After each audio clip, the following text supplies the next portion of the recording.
नमस्कार दोस्तों, मैं हूं सागर और आप सभी का बहुत बहुत स्वागत है आज के अपने इस वीडियो में। आज की इस वीडियो में हम बात करने वाले हैं जेपी पावर वेंचर के बारे में। यहाँ पे जिस तरीके से पावर सेक्टर से ये जुड़ी कंपनी और एक पेनी स्टॉक है, लेकिन अब यहाँ पे कुछ ना कुछ ऐसा होता हुआ दिख रहा है और गेम चेंजिंग होता हुआ दिख रहा है और बहुत ही शानदार रिटर्न जो है वो अब ये स्टॉक देता हुआ दिखाई दे रहा है। तो क्या ये पेनी स्टॉक जो है अब फिर से एक बड़े मूव के लिए तैयार होता हुआ दिख रहा है? क्योंकि पिछले अगर आप 8-10 सालों से देखेंगे, ये स्टॉक एक डाउन ट्रेंड में था और अब यहाँ पे कहीं ना कहीं जो चीजें हैं वो बदलती हुई दिख रही है और मार्केट जिस तरीके से तेजी से भागता हुआ दिख रहा है, इस स्टॉक में भी एक जबरदस्त रैली बनती हुई दिख रही है। ये वीडियो दोस्तों पूरा शुरू से लास्ट तक जरूर देखिएगा। बहुत ही जबरदस्त तरीके से हम जानने की कोशिश करेंगे कि आखिर किस तरीके से ये स्टॉक में जो है मोमेंटम अब बनने की तैयारी होती हुई दिख रही है। अगर हम सबसे पहले बात करें इस स्टॉक के प्राइस की, तो फ्राइडे के सेशन में जिस तरीके से स्टॉक में बड़ी तेजी देखने मिली,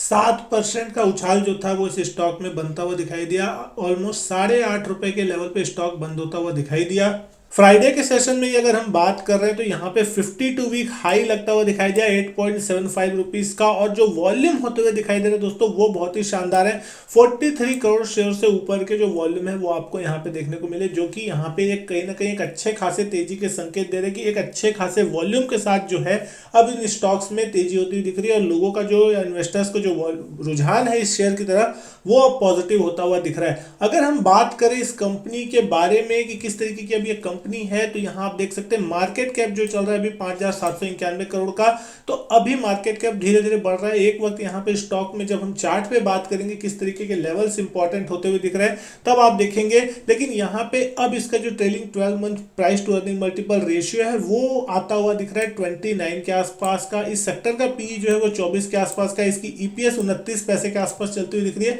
तो कहीं ना कहीं अगर हम देख रहे हैं तो बहुत लंबे समय के बाद कंपनी अब मुनाफे में आती हुई दिखाई दे रही है, जो कि एक पॉजिटिव चीजें हैं कि अब यहाँ पे कंपनी अगर मुनाफा कमा रही है तो वहां पे आपको शेयर के प्राइस में भी उसका रिफ्लेक्शन देखने को मिलता है। जब हम यहाँ पे चार्ट पे बात करते हैं तो आप देख सकते हैं इसने 2020 के लो में लगभग 40 पैसे के आसपास का लो लगाया था और उसके बाद से ही स्टॉक में एक अच्छी खासी रिकवरी देखने मिली और फाइनली कल की जो क्लोजिंग थी वो 8 रुपए 45 पैसे के आसपास आती हुई दिखाई दी। यानी कि अगर आप इसको मोटा मोटी देखते हैं 2000% से ज्यादा का रिटर्न जो है इस कंपनी ने निचले लेवल से दिखाया है। अब यहाँ पे अगर हम बात करें कि ये स्टॉक किस तरीके से मोमेंटम देखने को मिल रहा है, तो आप देखेंगे इसकी लॉन्ग टर्म की चाल बहुत ही बुरी थी और यहाँ पे लगातार एक डाउन ट्रेंड में स्टॉक कामकाज करता, लेकिन जैसे ही इस स्टॉक ने 200 डीएमए लेवल पार किया था सन 2020 में जुलाई के महीने में, उसके बाद से स्टॉक में कहीं ना कहीं एक मोमेंटम बनता हुआ दिखाई दिया। स्टॉक लगातार ऊपर की तरफ ही कामकाज करता हुआ दिखाई दे रहा था और इस स्टॉक में किसी भी कारण से गिरावट जो थी वो आती हुई नहीं दिखाई दे रही थी। और जब भी कोई गिरावट देखने को मिली 200 डीएमए लेवल जो है इसके लिए एक अच्छा खासा सपोर्ट बनता हुआ दिखाई दिया और उसी लेवल से स्टॉक रिवर्सल लेता हुआ दिख रहा है। और स्टॉक ने अभी रिसेंटली अगर हम बात करते हैं तो 6 रुपए 80 पैसे के आसपास के लेवल को ऊपर की तरफ ब्रेकआउट दिया है और अब 8 रुपए 45 पैसे के आसपास कामकाज कर रहा है। और कल के दिन तो यहाँ पे इस स्टॉक ने एक नया 52 वीक हाई भी लगाया।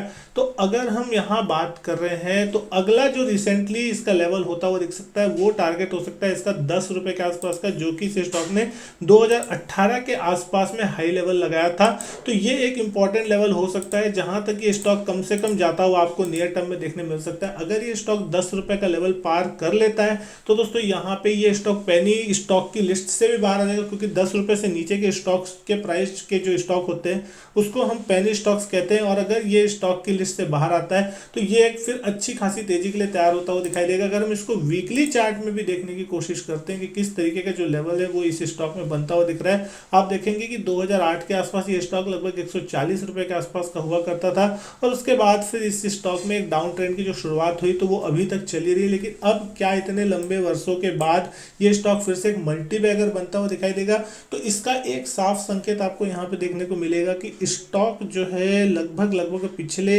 1 सालों से अगर यहाँ पे आप देख रहे हैं वॉल्यूम में एक जबरदस्त सुधार जो है वो कहीं ना कहीं देखने मिल रहा है। वीकली चार्ट पे भी स्टॉक 200 डीएमए के ऊपर कामकाज करता हुआ दिख रहा है है और यहाँ पे जो वॉल्यूम्स के बार आपको देखने को मिलेंगे निचले लेवल पे, बहुत ही बड़ी एक्यूमुलेशन और बहुत ही जबरदस्त वॉल्यूम के साथ ये स्टॉक एक्यूमुलेट होता हुआ दिखाई दे रहा है और स्टॉक ऊपर की तरफ मूव करता हुआ दिख रहा है। तो यहाँ पे कहीं ना कहीं जो मोमेंटम है वो स्टॉक के लिए पॉजिटिव बना हुआ है और अगर स्टॉक एक बार 10 रुपए के लेवल को ऊपर की तरफ निकाल देता है तो इसका जो स्विंग हाई था और यहाँ पे जितने भी लोग फंसे होंगे लगभग 2018 के पीक के आसपास में, वो लेवल अगर निकलता है तो यहाँ पे बहुत ही जबरदस्त बाइंग जो है वो देखने को मिल सकती है। और उस कंडीशन में फिर ये स्टॉक एक बार के लिए 24 से 25 रुपए के आसपास तक का मूव कर सकता है और वहां पे आपको फिर एक बड़ा टारगेट जो है यहाँ से देखने मिल सकता है। यहाँ से भी कम से कम आप देखेंगे तो 2 से 3 गुना ये स्टॉक आपको होता हुआ दिखाई दे सकता है। तो बहुत ही जबरदस्त तरीके से ये स्टॉक जो है वो आपको ऊपर की तरफ मूव होता हुआ दिख सकता है। लेकिन दोस्तों यहाँ पे हम कोई बहुत बड़े टारगेट्स की बात नहीं करें कि स्टॉक 100 रुपए 200 रुपए 500 रुपए हो जाएगा, वक्त बताएगा वो कितना होगा। लेकिन यहाँ पे एक रीजनेबल अगर हम टारगेट मान के चल रहे हैं तो 10 रुपए से लेके 25 रुपए टारगेट 1 और टारगेट 2 की भी अगर आप बात करते हैं तो कहीं ना कहीं एक रीजनेबल टारगेट है, जो कि अगर इस टाइप की मूवमेंट जो ऊपर की तरफ आती है तो आपको ये स्टॉक होता हुआ दिखाई दे सकता है। अगर हम इस स्टॉक के फाइनेंशियल्स की बात कर रहे हैं तो यहाँ पे आप देख सकते हैं कंपनी की रेवेन्यू लगातार थोड़ी थोड़ी आपको नीचे की तरफ आते हुए डेफिनेटली दिखाई देगी। लेकिन प्रॉफिटेबिलिटी की बात करें तो 17, 18, 19, 20 चारों वर्ष यहाँ पे आप देखेंगे कि तो आपको लॉस देखने को मिला था। लेकिन 2021 में कंपनी प्रॉफिटेबल होती हुई दिखाई दी, 215 करोड़ का ही सही लेकिन नेट प्रॉफिट में कंपनी आपको आते हुए दिखाई दे रही है। इसका जो ईपीएस भी है वो आपको यहाँ पे 2021 में पॉजिटिव होता हुआ दिख रहा है। तो कहीं ना कहीं यहाँ पे अब कंपनी जो है जिस तरीके से टर्न अराउंड हर सेक्टर में देखने मिल रहा है, पावर सेक्टर में भी अब आपको यहाँ पे कहीं ना कहीं एक बहुत बड़े लंबे कंसोलिडेशन के बाद एक बेस बनता हुआ दिख रहा है। तो ये स्टॉक भी जो है कहीं ना कहीं आपको थोड़ा पॉजिटिव होता हुआ दिखाई दे सकता है। शेयर होल्डिंग की अगर हम बात करें तो यहाँ पे आपको थोड़ी प्रॉब्लम डेफिनेटली देखने को मिल सकती है